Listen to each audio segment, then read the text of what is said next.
From the Cronkite Studios in downtown Phoenix, this is Cronkite News. On the heels of a scathing report on patient care, the Phoenix Veterans Affairs Hospital welcomes a new controversial director. I just want to know that they're okay and what they're doing to see if I want to go to an event or something.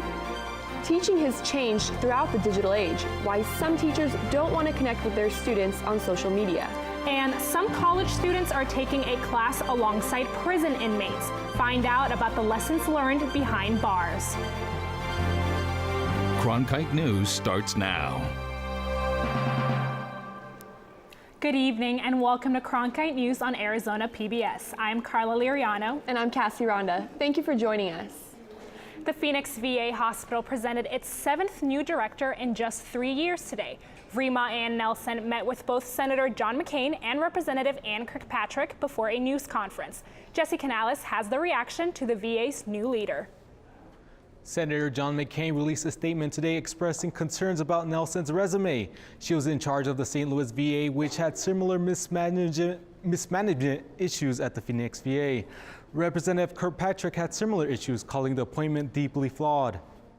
The Office of Inspector General's report released Tuesday shows that there continues to be persistent delays in care and patient consults at the Phoenix VA hospital, thousands as recently as March. Today, the Phoenix VA presented a new permanent director to address the issues presented in the report about the system-wide problems found in 2014. Nelson was previously in charge of the St. Louis VA. St. Louis actually has many similarities to the Phoenix VA system in terms of complexity, size, and scope. And it's there that we actually saw decisive leadership on the part of Ms. Nelson. During her time in charge of the St. Louis VA, more than 1,800 veterans were exposed to hepatitis B and C, as well as HIV from a breach of VA cleaning protocols. Staff were not following VA protocol on cleaning dental equipment.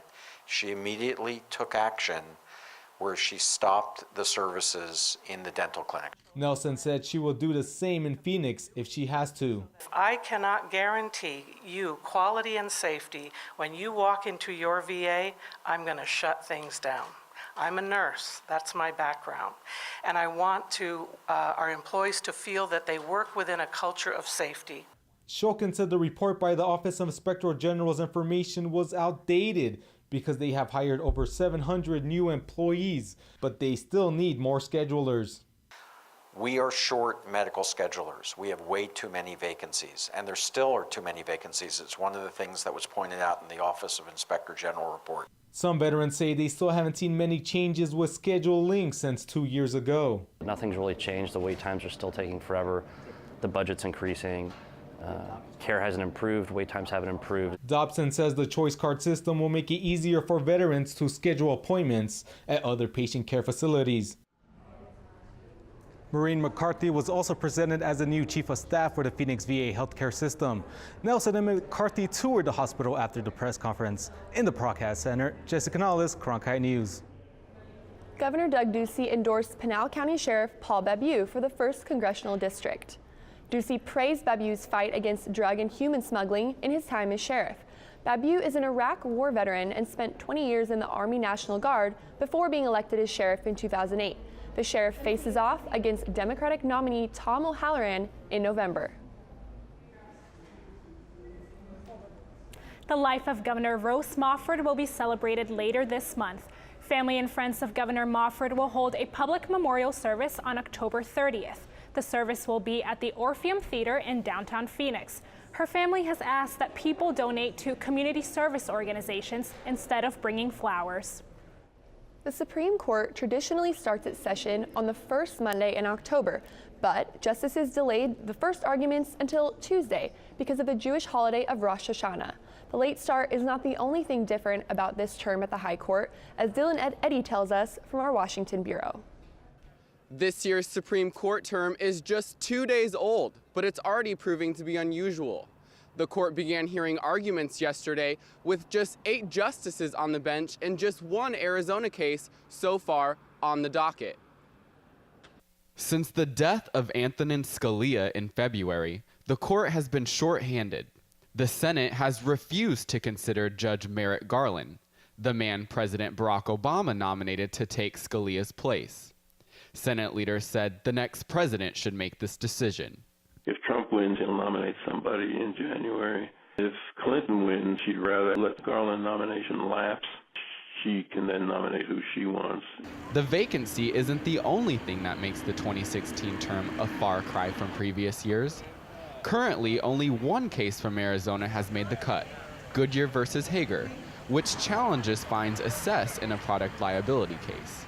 That's a change from recent years when Arizona lawyers were a relatively common presence before the justices, arguing over immigration, redistricting, and voter rights. Arizona legislature has done some very extreme things in the areas of immigration, for example, or redistricting. But there's still time for Arizona cases to make their way onto the docket. Experts say 2 abortion cases are currently in the pipeline from the state. While there are few Arizona cases on the docket, there are cases that will affect the state. On Monday, the justices let stand a ruling out of Texas that blocked the Obama administration's expansion of its deferred deportation policies. Reporting from the Supreme Court, Dylan Eddy, Cronkite News. Governor Doug Ducey continues his 4-day Canada trip, today speaking in Ontario. Ducey spoke to the Canadian Club Toronto on the economic relationship between Arizona and Canadian cities. Ducey's trip hasn't been all policy talk. Last night, Canadian Club Toronto took the governor out to the ballpark to watch the Toronto Blue Jays advance in the MLB playoffs. Today, they honored Ducey, making him an official part of Team Canada, giving him a hockey jersey to commemorate his visit. Using gift cards or electronic payments just got a little more secure. Reporter Sabella Scalise is in Washington, D.C. to discuss a new ruling giving consumers better financial protection. Prepaid accounts have grown from reloadable payment cards to online and mobile banking. But this easy access comes with some hard truths. Prepaid accounts have been known to have hidden fees and problems with recovering lost or stolen funds. The Consumer Financial Protection Bureau hopes the new regulations will remedy the current problems. The new regulations will require account providers to limit consumer losses, investigate all errors, and give consumers free and easy access to their accounts. Experts say the new requirements are necessary for consumers, particularly the low-income consumers who have become big users of the services. But industry leaders say this rule will limit growth of new prepay systems and will make agreements more complicated for consumers.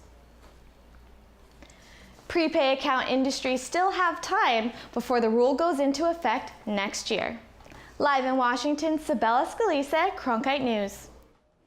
Imagine taking a class alongside murderers and drug dealers. That's exactly what some Arizona State University students are doing. Coming up, why some students are heading to prisons instead of the classroom. Plus, teachers are using social media in the classroom and in their personal lives. Kids and teachers say why they think it's a useful tool in the classroom. I think I finally found my hallelujah. I've been waiting for this moment all my life now. All my dreams are coming true. I've been waiting for this moment. It's good to be alive right about now.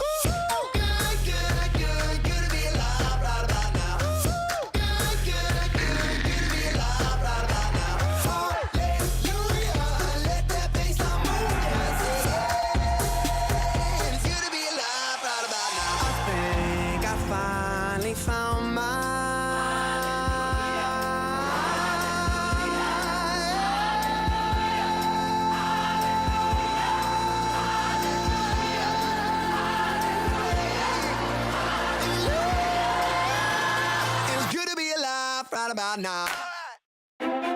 Tickets are now available for the annual Walter Cronkite Award for Excellence in Journalism Luncheon, held Monday, November 21st at the Sheraton Grand Phoenix. Join media industry and community leaders in honoring this year's recipient, award-winning journalist and CBS Evening News anchor Scott Pelley. the annual Walter Cronkite Award for Excellence in Journalism Luncheon. cronkite.asu.edu/luncheon. A new international program is starting its second semester at ASU and has students earning credits alongside prisoners behind bars. Former students talked with reporter Joey Carrera about what it's like to learn alongside inmates serving time. While traveling nearly 60 miles for a 3-hour class held in a prison may seem like an awful sentence, students who took the new Inside Out class feel like they hardly served enough time. You have all these judgments about a prison, so you expect to walk in and see someone that's all tatted up and someone that just looks angry at you. But after meeting just once a week for 3 hours, students on both sides of the bars formed close bonds, learning about the criminal justice system together. Temple University professor Lori Pompa developed the dual program in 1997. Since then, it has spread across the United States and around the world. They have the opportunity to go inside the prison setting, to learn about these issues with people who are incarcerated, who've gone through the system. And then at the same time, these people that are in the system get to learn what it's like to be a college student. Last spring was the first time the course was offered at Arizona State University. More than 80 students applied, but only 20 were chosen. As for the inmates, the Arizona Department of Corrections offered up a list of 20 screened inmates with a variety of criminal pasts. This is medium security prison. We have safeguards in place that they have not engaged in any sort of misconduct within the last year or so. They can't have a crime of a sexual nature. The students I spoke with all take criminal justice classes, but when it came to learning behind bars, they had no idea what it would be like in the big house or the connections they would have with their fellow classmates. It's kind of crazy, you know, a prisoner who has supposedly done some heinous crime could be a support system for someone going through a really tough time. The assignments and projects have been turned in and graded, but the experience will be locked in their hearts. It's a once-in-a-lifetime opportunity, and that it'll be with me for the rest of my life. Part of the course is to design and develop improvements for the incarceration system. Today, the former students learned that their projects will be used to help prisoners. Joey Carrera, Cronkite News. A Glendale football player will be honored with a prestigious high school award. Matthew Mitchell is one of 5 football players out of more than 1 million to win a 2016 National Football Foundation High School Scholar Athlete Award. Mitchell is being honored for his academic and athletic success while attending Joy Christian High School. Mitchell, who is currently attending Phoenix College, will be honored in New York City in December. Governor Doug Ducey went on Twitter to celebrate World Teachers Day. He tweeted out, quote, "We can't say it enough. Thank you for all you do to teach and inspire kids across America," end quote. Navigating social media can be especially difficult for teachers. Where do you draw the line between communication and complication? Cronkite News reporter Alicia Gonzalez helps answer that question. I spent some time at Vista College Prep to see how teachers are using social media. I found many use it in their personal life, but keep it separate from their professional one.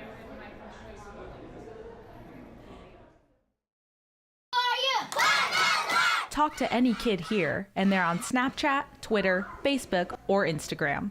And some think it should be in their classroom as well. Because teachers can remind their scholars to do something if they're working and during independent. But others prefer face-to-face. We can just chat to the teachers or our friends at school or anywhere else where we meet. An online survey conducted back in April 2016 by the Harris Poll on behalf of the University of Phoenix found that 83% of K-12 teachers use social media in their personal lives, but only 35% use it professionally to communicate with colleagues, students, and parents. The poll had about 1,000 responses.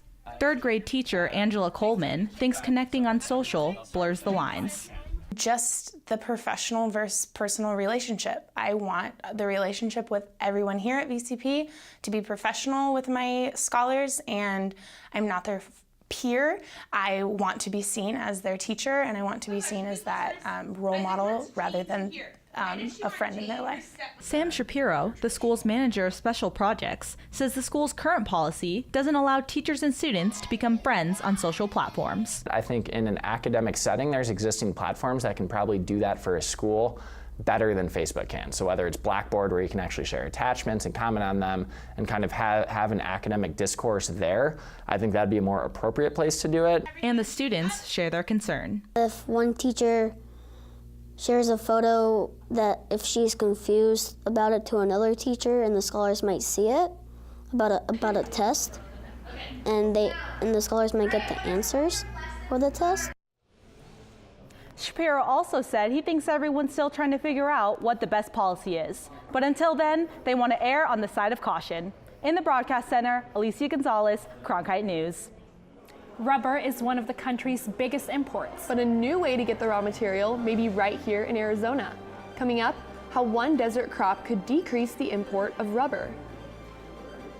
Well, as we have sunny skies and we're in the 80s, what more can I say? It's the perfect forecast. We'll have the rest of it for you coming up after the break. 1, 2, 3, 4, 5. I'm always searching to feel like I fit into something. We are the people that we are because of our past. It's complicated. They said we never make it this far. But I'm just one of many who stopped being silent. they said the fight would break us. The struggle helped to make who we are. It's just proof of how far we have come. Make sure in all the hustle and bustle, we don't lose sight of why we're here. It all boils down to communicating the lives we live. If you look closely, they've got a story to tell. It connects with you in a very deep way.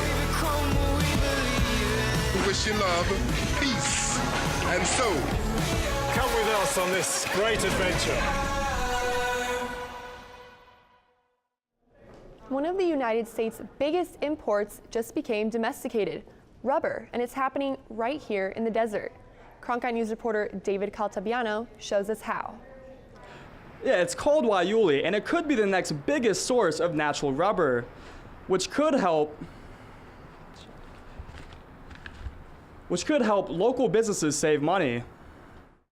What looks like a field of shrubs in the daisy family is actually a domestic form of natural rubber called Waiuli. According to a 2014 study, the United States is only second to China in natural rubber imports, taking in 11% of the total natural rubber available, which brings us to Arizona. and it does very well in Arizona. Well might be an understatement, which is why Pan Aridus has patent seeds of Waiuli in Arizona. All the production that is in the U.S. at this point is in Arizona. Pan Aridus grows its own Waiuli as well as harvests it for research. That's what this machine does. It takes the Waiuli that was in that field and measures how much rubber is in each crop. But the rubber is the unseen. Measurements taken because the rubber is microscopic. Techniques that have CEO Mike Fraley excited about their work.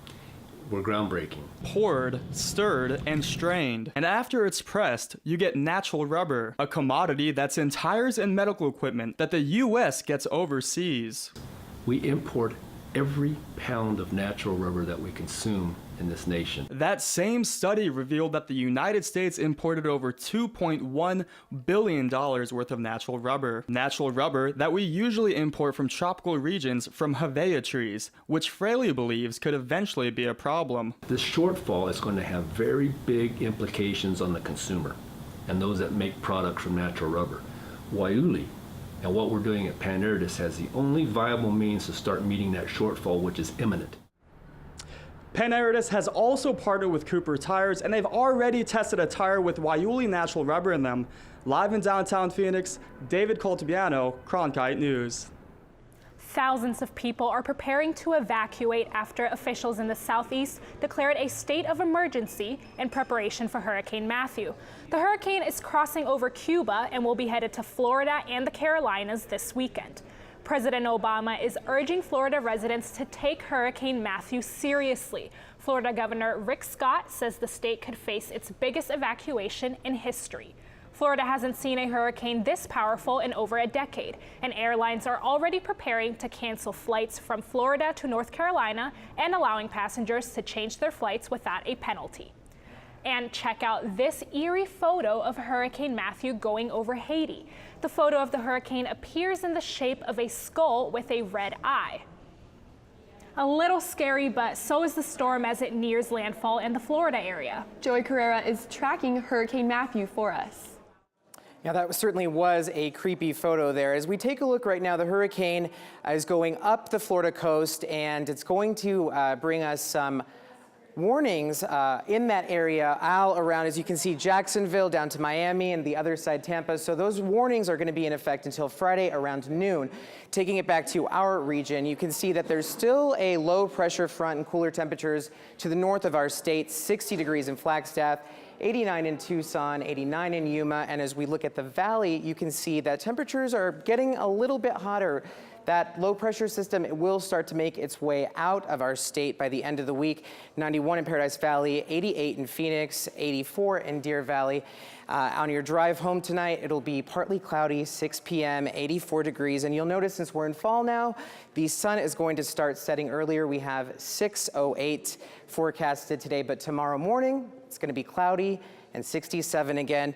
We'll take a look at your forecast coming up for the rest of the week. You'll notice here on Thursday, temperatures go up to 89 degrees. Friday, there's a 10% chance of storms. And Saturday, it's going to be more likely that we get more storms. It's going to be scattered throughout the valley, so make sure you prepare for that. And by Sunday, as you can see, the temperatures start creeping back up. But it was nice while it lasted. In the Weather Center, Joey Carrera, Cronkite Weather. It's Arizona's state amphibian, and now it is no longer endangered.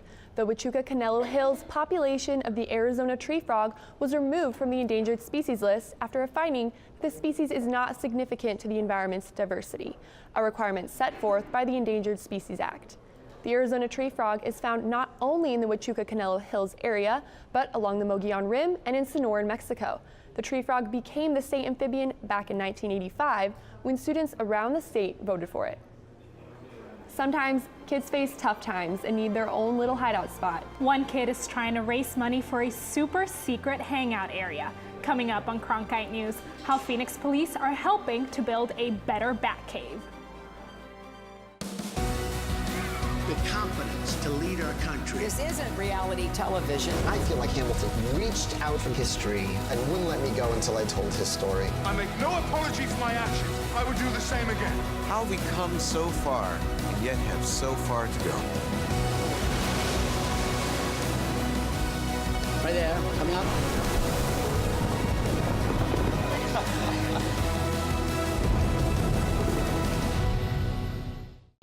In 1920s Melbourne, Careful with the hand luggage. My pistol's in there somewhere and it may still be loaded. Phryne Fisher is a detective. Things could get interesting around here.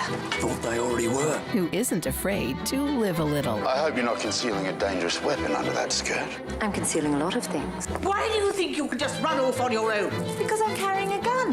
The irresistible series, Miss Fisher's Murder Mysteries. Saturday night at 10 on Arizona PBS. Hi, I'm Charlie Rose. As part of the Walter Cronkite School of Journalism and Mass Communication at ASU, Arizona PBS is providing a state-of-the-art venue for the next generation of journalists. From newsrooms in Washington, Los Angeles, and here in Phoenix, students engage in real-time, real-world news reporting, broadcast production, and online innovation. The Cronkite School and Arizona PBS working together in new ways to bridge the classroom to the community in the digital age. Sometimes kids who face challenges in their lives simply need a good bat cave and some superhero friends. Reporter Allison Hoskins was granted access to this top secret hideout. Tyson Copeland is raising money for the Colton Colwell Foundation's new bat cave, or as he calls it, a crime-fighting cave. Tyson would like to bring a new, bigger, badder bat cave so even more kids can get the chance to be the superhero Phoenix deserves. Kids that have like issues and everything come here and it brightens their days. The foundation was created after Charles Kent met a terminally ill 3-year-old named Colton Cowell and gave him a ride in his Batmobile. After Colton's passing, the foundation opened to let other kids experience the joy Colton did. Tyson Copeland is once again partnering with the Phoenix Police Department to raise even more money than last year. He went door to door, filling up mason jars with coins, collecting coins from his neighbors. He had asked the police department to step in. We stepped in, donated some funds. This year they came back and said, can you help us again? So here we are. Last year, Tyson raised $20,000. We'd like to double that this year. Tyson, alongside the police department and MidFirst Bank, want to get this bigger crime-fighting cave so that more kids can get the experience of a lifetime. The adventure begins with the kids finding out the Joker burned down the Batcave. But little do they know, they're standing right above a second secret bat cave. They then get to come down and fight crime and end their adventure in a ride in this, the Batmobile. Colton Cowell's mom works with the foundation, and she says being able to give kids the same experience her son had is incredible. It's been a healing process like no other. You know, I wish every parent who's gone through what I've gone through had this opportunity, because I always tell people, this is my time with Colton. You know, every time I'm here, I'm seeing him live on and the other kids who are getting to experience the same thing he experienced. The fundraiser is going on the entire month of October, and Tyson encourages people to get involved. I would like the community to help anybody, anywhere. It would really help. All Phoenix police stations will have mason jars where you can donate money to the project, or you can donate at MidFirst Bank. The bank has said that they will match the first $1,000 raised. Live in downtown Phoenix, Allison Hoskins, Cronkite News. Here's what's coming up on Arizona Horizon and PBS NewsHour. On the next Arizona Horizon, we'll look at upcoming cases in front of the new session of the U.S. Supreme Court, and we'll visit with the executive director of PBS's Great Performances. That's the next Arizona Horizon. I'm Gwen Eiffel on the next NewsHour. Our series, The Fight for Iraq, continues as we're on the front lines in the battle against ISIS. That's Wednesday on the PBS NewsHour. That's it for Cronkite News tonight. For top Arizona stories anytime, go to cronkitenews.azpbs.org.